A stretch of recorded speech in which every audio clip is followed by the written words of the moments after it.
Dr. Tom Frieden, President and CEO of Resolve to Save Lives, recently visited FSSAI at New Delhi, India. In this video series, CEO of FSSAI Mr. Pawan Agarwal asked him some questions regarding the trans fat reduction in the country. Let's listen to what he has to say. Good afternoon. I'm joined by Dr. Tom Frieden, President and CEO of Resolve to Save 100 Million Lives and former Director of U.S. National Center for Disease Control.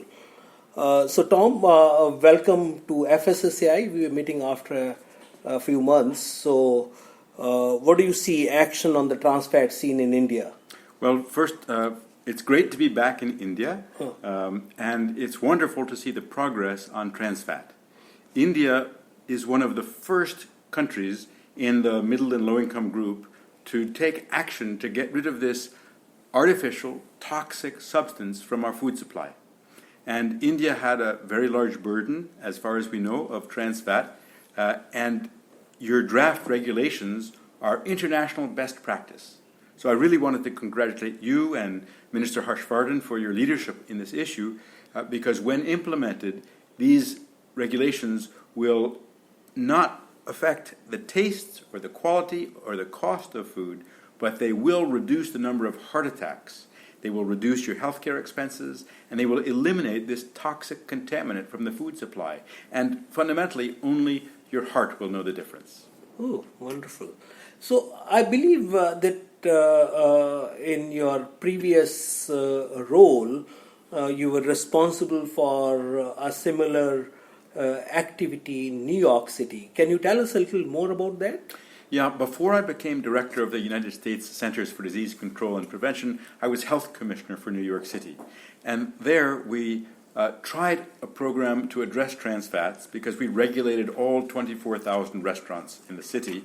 And we said, well, let's ask them to get rid of the trans fat. And so we did a voluntary campaign and put a lot of effort into it. We got the Restaurant Association involved. We sent information to every single restaurant in the city. We had educational sessions and support sessions. And then we assessed that initiative after 1 year, and we saw that we had made no progress whatsoever. At that point, we regulated, and very rapidly, we gave restaurants between 6 and 18 months to make the transition because they need time for a transition. But after that, we had almost complete compliance. So from half of restaurants using trans fat, we went to just about 1% using trans fat. That showed us that regulation is key and that industry is creative. They can adopt and adapt. There are much healthier oils than trans fat. You can use sunflower or canola or mustard or rice bran, peanut oil. These are all healthier oils, widely available, and there are alternatives to trans fat where it won't cost more, it won't taste differently, but it will potentially save your life. So you want to say that voluntary approach does not work in trans fat reduction? We've seen this even in the United Kingdom where they tried a voluntary approach. It works a little bit, but there's still too much left. Canada, same experience. They tried a voluntary approach, too much left, so they've gone to mandatory in Canada. And what we've seen now is this is a global movement. Canada, United States, all of the European Union, Thailand, South Africa, many other countries have gone trans fat free, and more than 40 countries are in the process of doing so. And if India goes trans fat free, and when it goes trans fat free, it will be a huge win for public health and a huge win for people of India.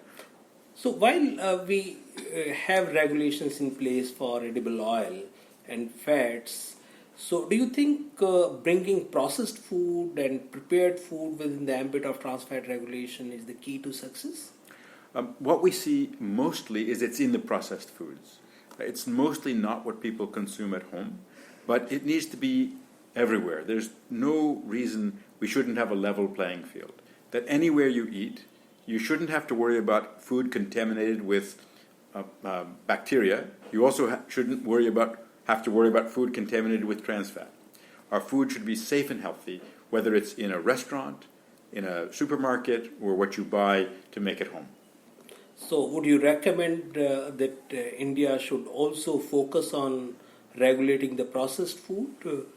So the trans fat regulation and the World Health Organization best practice recommendation is that it cover all foods, restaurant, home-cooked food. So basically, it's a product that you can get off the market. Okay. And then the key is to help consumers with other products which are made in India and are much healthier, whether it's soybean oil or mustard oil or rice bran oil or peanut oil. These are all much healthier products that will help you a lot to reduce your risk of a heart attack.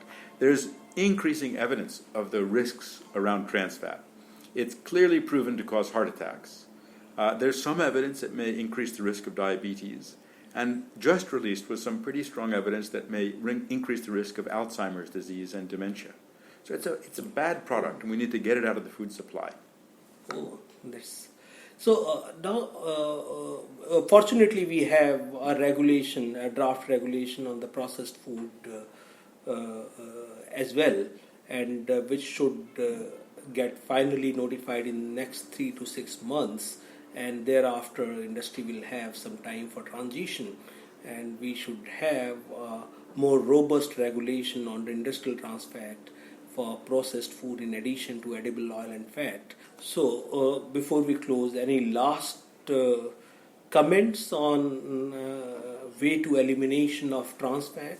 As you are aware that we have committed ourselves to complete elimination of trans fat by 2022, a year ahead of the WHO commitment. So, do you think we are on path to achieve that goal, or we'll fall behind? What is it that you would leave us behind with your thoughts? One bottom line, that's really up to the people of India, because you've got best practice regulations in place, and the challenge is to get those regulations passed on schedule and then enforced. So if you keep to the timeline that you've stated of 3 to 6 months after closing of these best practice draft guidelines, and then build up the enforcement capacity, you can definitely make India trans fat free well in advance of the global target of 2023. Thank you, Tom. Thank you very much.